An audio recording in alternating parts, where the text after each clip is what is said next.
morning to all. I am A. Agnandeshwari, Assistant Professor, Department of Computer Science, Bartholomew Arts and Science College. Today we are going to discuss about the topic network software. Now let's see the PPT. First one is the network software. The network software are highly structured. These structures are protocol hierarchies, design issues for the layers, connection oriented versus connectionless services, service primitive, and last one the relationship of service to protocols. The image shows the 5 layer and the protocols and also the interfaces. The first one is protocol hierarchy.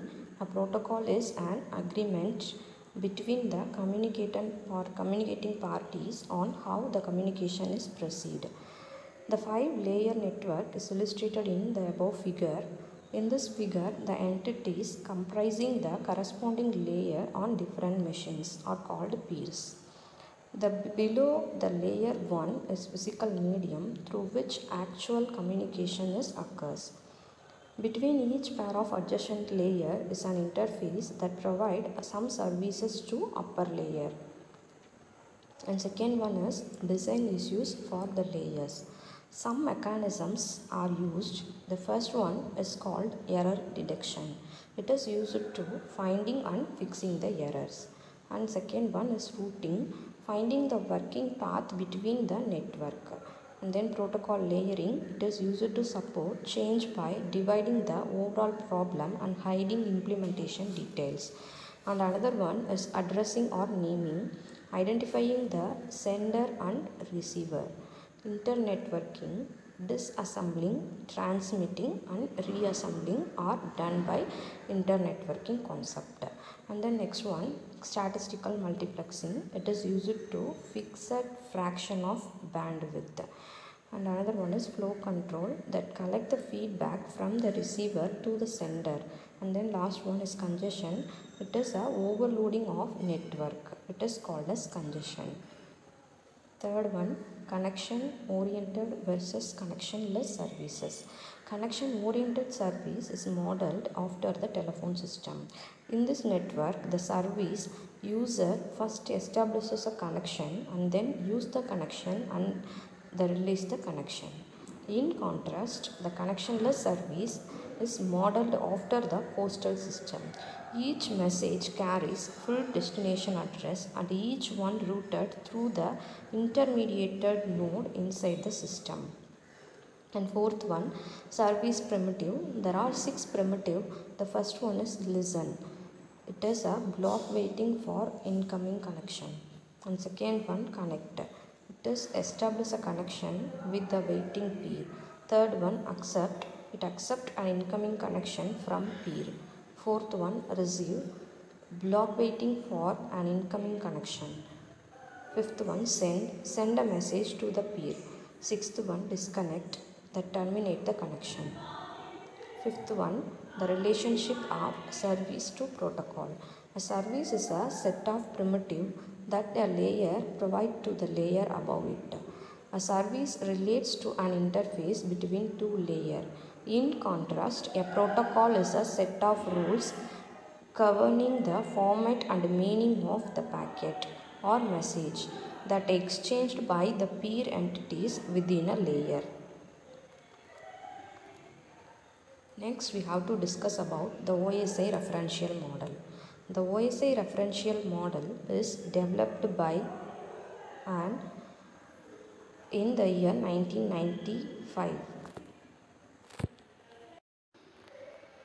The OSI referential model is developed by ISO in the year 1995.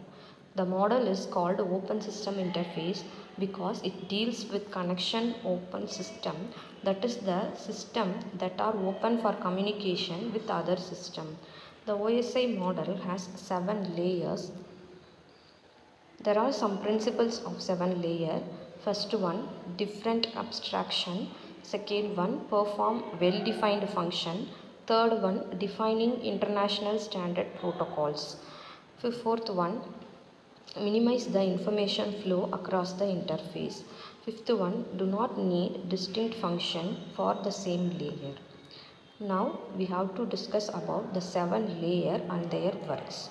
The first one is called physical layer, that is used to transmitting the raw bits of data. And then second one is a data link layer that breaks up the data into frames. Third one, network layer, it controls the operation of the subnets. Fourth one, transport layer, that splits the data into small unit and ensure the arrival of data. Fifth one is called session layer, that manage the dialog control, token management and synchronization.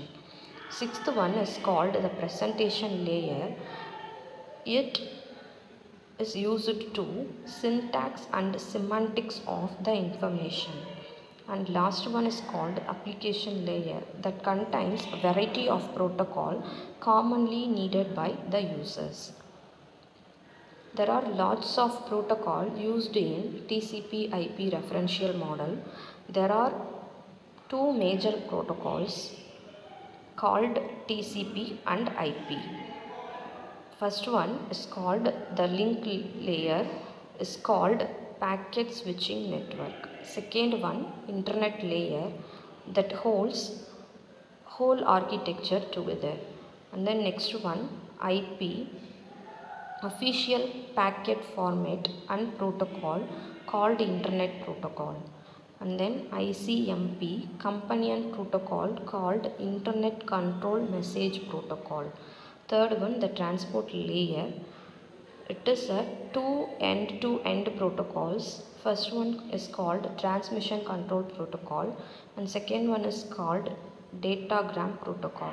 Fourth one, the application layer, that contains all high-level network called FTP, SMTP and Telnet.